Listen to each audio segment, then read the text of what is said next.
దినం మనకి సుభాష్ చంద్రబోస్ గారు పుట్టి 1897 సంవత్సరం జనవరి 23వ తారీఖున వీరేమో జన్మించడం జరిగింది ఈ దేశంలో. అటువంటి అంటే ఒరిస్సా రాష్ట్రంలో ఇచ్చేసారు, మన పక్క రాష్ట్రమే. కానీ వారేమో పుట్టడమే ధనంతో కూడుకునేటటువంటి కుటుంబంలో పుట్టారు.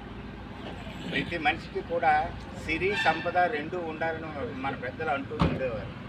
అలాగా సిరి సంపదతో పుట్టినటువంటి వ్యక్తి ఎవరు అంటే సుభాష్ చంద్రబోస్ గారు.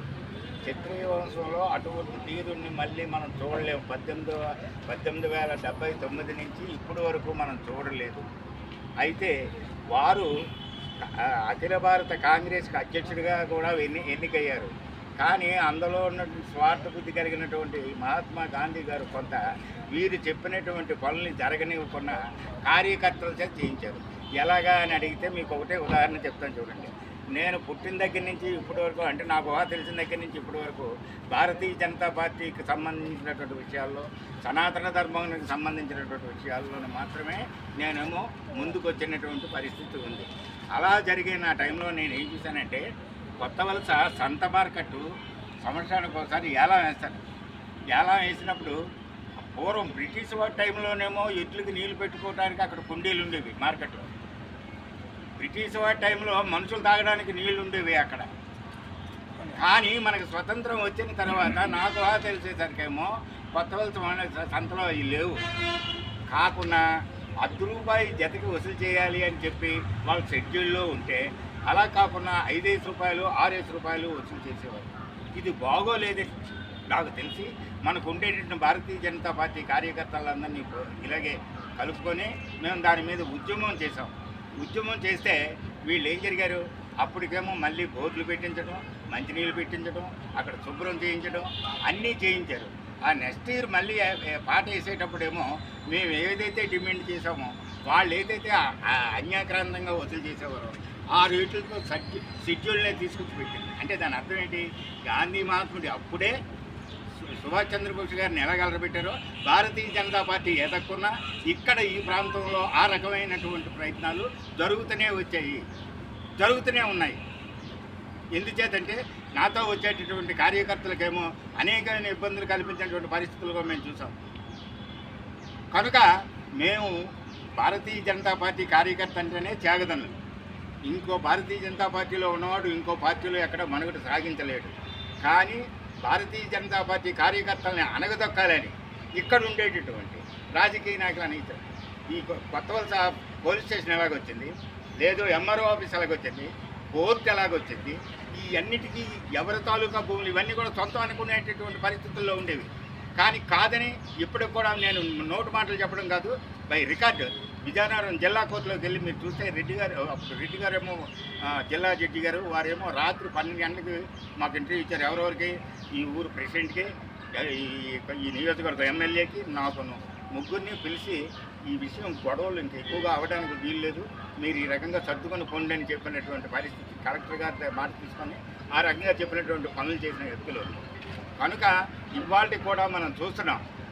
మనకి నిజంగా చెప్పాలి అని అనుకుంటే ఆ రోజున సుభాష్ చంద్రబోస్ గారు కానీ నాకెందుకు అని చెప్పి కానీ ఊరుకున్నట్టయితే మనం ఈ రోజు ఈ స్వేచ్ఛావాయువులను పైచేటటువంటి పరిస్థితి మనకు లేదు. ఆ రోజు నుంచి ఇవాళ కూడా మనం చెప్తున్నాం, మన నియోజకవర్గం ఎక్కడున్న కార్యకర్తలు కంపల్సరీ ఇవాళకి వచ్చి మన హాస్పిటల్ దుస్థితి ఎలాగుంది, కొత్త వలస హాస్పిటల్ దుస్థితి ఎలాగుంది, ప్రభుత్వ హాస్పిటల్ దుస్థితి, అలాగే మరి కొత్త వలస కళ్యాణ మండపం దుస్థితి ఏ రకంగా ఉంది, ఈ విషయాలన్నీ మీరు తెలుసుకొని దాని మీద పోరాటం చేసే శక్తి కావాలి. అంటే పోరాటం అంటే ఎవరితో కుస్తీలు కొట్టడానికి అటుకెళ్ళాల్సింది. ఈ ఉన్న విషయాలు పేపర్ మీద పెట్టి ఇవాళ మండలైజేషన్ ఉన్నాడు, మండలైజేషన్ మా మండలంలో ఫలానా పనులు జరగలేదు, ఇవి ఎందుచేత ఆగిపోయాయి, మళ్ళీ ఈ పనులు ఎందుకు ఎలా చేయాలి అనేటటువంటి భావన మన కార్యకర్తలకు ఉండి ఆ పని చేయగలగాలి. మనం అంతే దెబ్బలాట కలవాల్సిన అయితే ఉన్న విషయాన్ని పేపర్ మీద పెట్టి, బాబు మాకు ఈ పరిస్థితి ఉంది, దీన్ని మీరు ఏం చేస్తారు అని సంబంధిత అధికారుల దగ్గరికి వెళ్ళి మనమేమో ఆ కార్యక్రమాన్ని ఫుల్ఫిల్ చేయవలసినటువంటి బాధ్యత మనకుంది. కనుక ప్రతి కార్యకర్త కూడా సుభాష్ చంద్రబోస్ని ఆదర్శంగా తీసుకొని వారి చరిత్రని మనం ఈ రోజుకి వచ్చి 128 సంవత్సరాల తర్వాత కూడా వారి తాలూకా చరిత్రని మనం తలుచుకుంటున్నాం అంటే వారి జన్మ ఎంత ధన్యమైందో ఒకసారి మనం ఆలోచన చేయాలి. కనుక అటువంటి మహాత్ముల తాలూకా త్యాగాలను ఇది చేసి మనమేమో ముందుకెళ్ళవలసింది. ఇంతకన్నా ఇబ్బందులు పడేవారు ఉన్నారు. ఎవరు? భగత్ సింగ్ కానీ, గురుదేవ్ కానీ, సుఖదేవ్, వీళ్ళు ఒకే రోజుని ముగ్గురికి ఉరిశిక్ష చేస్తానని చెప్పి ఆ చరిత్ర కానీ మనం చదువుతూ ఉంటే మనసులో బాధ ఎలా ఉంటుందంటే ఉక్కురు బిక్కురైపోతుంది. ఎందుకంటే ముక్కలు చేసి ముగ్గురిని గురి తీసుకుని ముక్కలు చేసి ఒక నది ఒడ్డున పడేసినటువంటి దుస్థితిని మన చరిత్రలో ఉంది.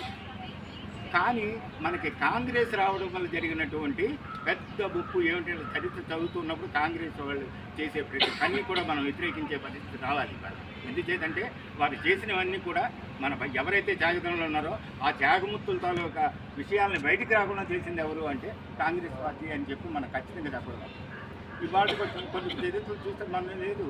మన మీకు పుస్తకం ఇచ్చాను, నిన్న కదా ఒక పుస్తకం ఇచ్చాను, అందులో నేను 1897 అని రాశారు మీరు జన్మ. అది తప్పు. అయితే అదేమంటారు లాస్ట్కి వచ్చేసరికి వెళ్ళి అడిగితే అచ్చు ప్రింట్ తప్పండి, దాన్ని సరి చేస్తాం ఎన్ని అంటారు. కనుక అలాగ మనల్ని మభ్యపెట్టేటటువంటి పరిస్థితులు కూడా ఉన్నాయి. కనుక నేను అన్నది ఏంటంటే పుస్తక పఠనం కంపల్సరీ భారతీయ జనతా పార్టీ కార్యకర్తలు చేసుకోవాలి. భారతీయ జనతా పార్టీ కార్యకర్తలు తప్పనిసరి నీట్ అండ్ క్లీన్ అంటే మనం శుభ్రంగా ఉండాలి, ఎదుటివాడు శుభ్రంగా ఉండడానికి మనం ఆలోచన చేయవలసిన పరిస్థితి మనకు ఉంది. మనం కంపల్సరీ భారతీయ జనతా పార్టీ అన్నవాళ్ళు కంపల్సరీ కూడా తెల్లవారు లేచి నీట్గా కాలకృత్యాలు తీసుకొని మన దైనందిన కార్యక్రమంలో పేపర్ చదవడం కంపల్సరీ ఉండాలి. కంపల్సరీ పేపర్ చదవాలి, ఆ పేపర్లో వచ్చే విషయాలను అవగాహన చేసుకోవాలి. అవసరం ఉంటే ఆ పేపర్ మీదేమో మళ్ళీ విలేకరులకేమో దాని మీద వచ్చినటువంటి వార్తల్లో ఖండించడం కానీ లేదా హర్షం తెలియజేయడం కానీ చేసేటటువంటి పరిస్థితి కంపల్సరీ భారతీయ జనతా పార్టీ మండల కార్యకర్తలు అధికారం అంటే సంస్థాగతమైనటువంటి అధికారులు ఉన్న వాళ్ళందరూ కూడా ఆ పని చేయాలని చెప్పి నేను కోరుకుంటున్నాను. కనుక మనం ఎప్పుడూ కూడా భారతీయ జనతా పార్టీ ఆదమనిషి ఉండదు. భారతీయ జనతా పార్టీ కార్యకర్తలు ఎప్పుడూ ఆదమనిషి ఉండరు. నీతి నిజాయితీతో కూడుకునే వ్యక్తులే భారతీయ జనతా పార్టీలో నిలబడుతారు. కనుక నా ఎందుకు దయించి ఇటు పైనుంచి ఏమైనా ఉన్నట్టయితే కంపల్సరీ నేను చెప్పినటువంటి సూచనలు కాస్త అంటే నేను మీ అందరిలో కాస్త వయసులో పెద్దవాడిని కనుక ఈ విషయాన్ని చెప్పగలుగుతున్నాను. కనుక మీరు అన్నిదా భావించగా పూచ తప్పుకున్నప్పుడు నేను చెప్పినటువంటి విషయాలన్నీ కూడా గమనించి ఎవరైనా భారతీయ జనతా పార్టీ కార్యకర్త మాట్లాడేటంటే ఆ మాటలు ఖచ్చితంగా శాసనంతో సమానం అనేటటువంటి భావన ఉంది ఇప్పటికీ కూడా.